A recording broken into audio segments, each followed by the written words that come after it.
Hello and welcome. We're on a new project today in Beeston.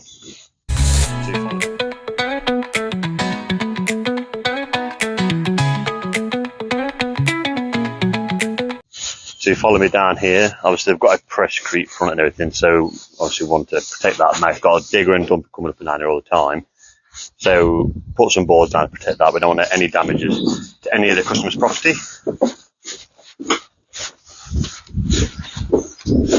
So as you come down here, a little bit of a ramp, got these steps with, onto the actual landscaping. So in this section here, we're in some natural sandstone in rustic grey, in multi-sizes. Going to some steps there, quite larger steps as well, because customers will love walking, to step down from nice and easy. Going under this archway, a nice path down here, a stepping stone path. So we have just a large size rustic grey is coming down here with gravel in between and edgings either side. And back to a normal path just around the shed here, all the way around. And then we're going to save some of the existing paving just to put behind this shed here, just to make it a bit more hard standing, just so they can have something easy to stand on when they're painting the shed.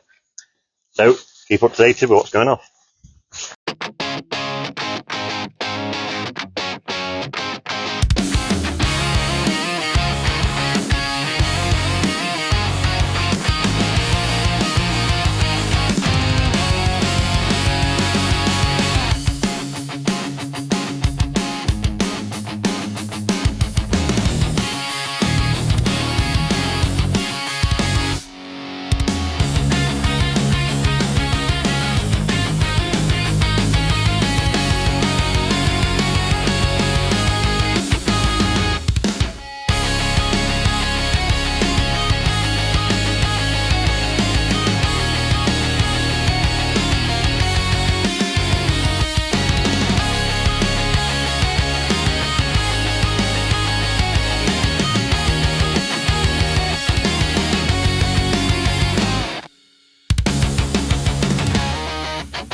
Just a quick update.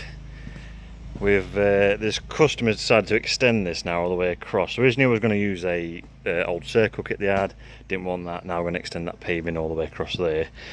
So we started bringing some MOT round to start us off, and we'll get ourselves across here around there, and then we need to go get some more membrane.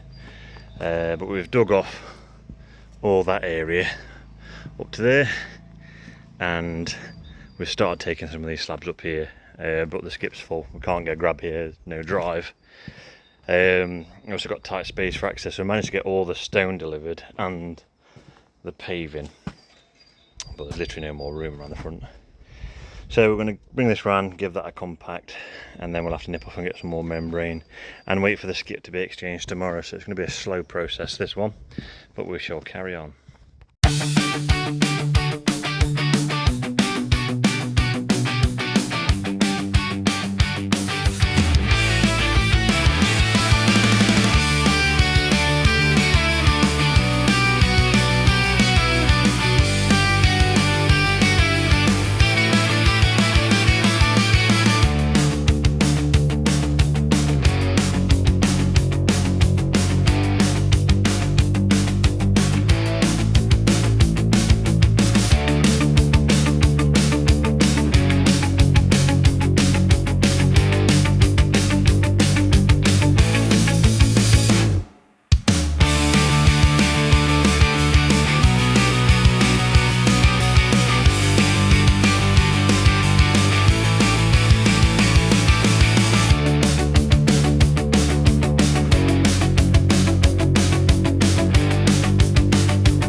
So all the paving is done by the steps which we're going to do today.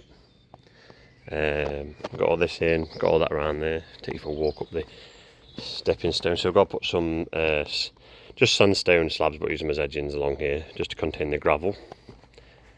So that's going to be along here. The gravel we're going to use is moonstone. We'll have gravel along that edge and a gravel along that edge as well. We've got this paving laid and the stepping. And Philip from Dougal's has done the tiling for me, just to get the tiling on. And then we'll get some slabs on that, and then that gutter fixed in today as well. And once that's done, we're going to start getting them edgings, a bit of it dug out just for putting them a bit deeper, and then edging along here as well. So see what time that will be, because I'm up by myself these last 2 weeks. So I think I'll be at it tomorrow as well. But yeah, we'll crack on. Right, so we started putting these steps on here. So that's sandstone, and what we've done underneath of the lip is put a drip groove in. So when water flows off that, it goes to that drip groove, then drops rather than runs down the face. So I'll just show you around here. So the next one I've got to put in, I've marked where I'm going to put the drip groove. I'm going to cut that in. I'll film myself doing that in a minute, and then I'll show you what it looks like after, and then after I put it on the step. With a rebel and rage. Sun's not up, but I'm out of the cage. Boss said smile, but I ain't been paid, so I laid his patio slightly mislaid. Marked it out, then I eyeball square. Laser. Right, so there we are. You can just see it down there. So how I did it, obviously I used a blade on a normal, use a masonry blade. I just used a thin porcelain blade because that's all I had on me. And then I lent it to one side to get it a bit bigger. So that drip groove should be at least 5mm. Bigger is better in some ways, but at least 5mm. And then usually about 10mm away from the leading edge. And that what happens. So water will run off the, obviously because that's the top underneath there, and down and hit that drip groove and then drop. And that's how you do a drip groove. Little details that matter. Cutting that in. Very nice look to it. A bit more flush and a bit more bespoke, shall we say. I'll let that go fit, and then I'll put that shoe back on there so it guides it in. But yeah, looking very nice indeed. This morning we are actually doing some grouting, and before we're doing the grouting, because we're using sandstone, I want to do a temporary sealer on it. So what are we using, Tom? The Paving Prep Temporary Sealer by Tile-Rite. That's the one we're using. So we're going to roll this one on. Now you can do it with a brush, and you can do it with a sponge apparently, but roller is obviously the easier way. So we'll film Tom and film myself applying that. So we'll do 2 coats. Do 1 coat first, and then do a 2nd coat, and then you've got to leave it to soak in for around about an hour depending on temperature, and then we can start grouting. Alright, here we go.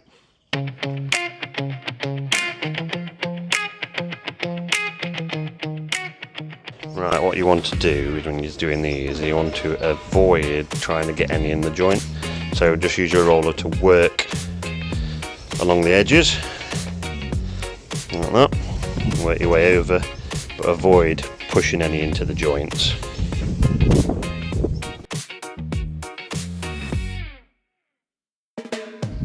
Right, so just applied the first coat on the bottom patio, which I did a bit of a time lapse to, and on the top of that patio. So we're going to leave that about 10 minutes to dry a bit, and then apply the 2nd coat, which I'll then time lapse this one, so you can see what's one being done.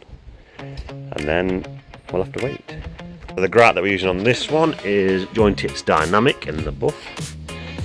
So you've got the 2 activator and hardener in there, which we're going to mix in that. So you're going to mix it first, add the 2 parts to it, and then you add a bit of water as well and mix it up, and then we'll basically chuck it on the paving and then screed it in.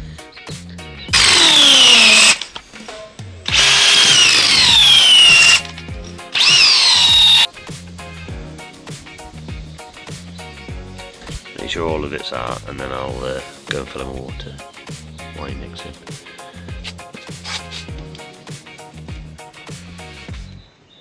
That's now mixed. We're going to use the tile wax squeegee for squeegeing it in. A new bucket trowel as well from them, just to get in the areas we can't get with the squeegee.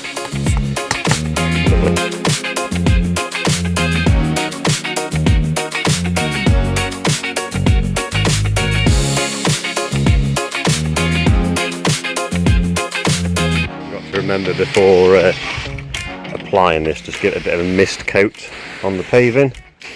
Now that sealer comes off, that temperature seal comes off with a wash, so I'm only mist coating it for now, just so it stays a bit dampish. But other than that, that's all you need.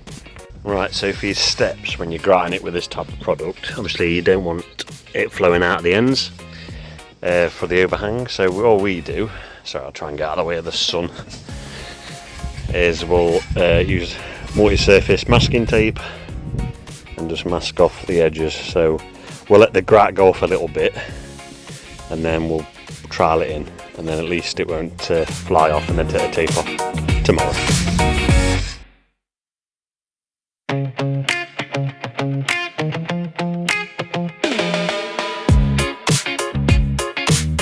And we are done.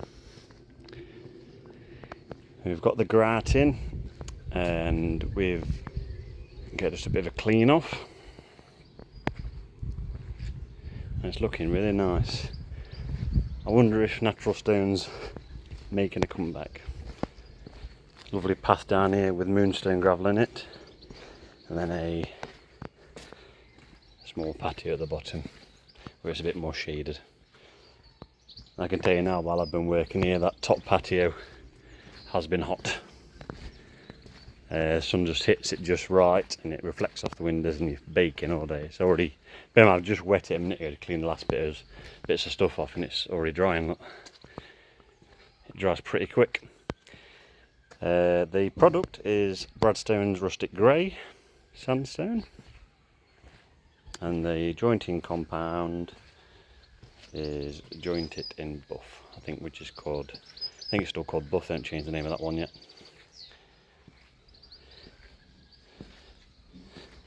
That's dynamic. Joint It's dynamic. Right, thank you for joining me on this journey. Don't forget to like and subscribe.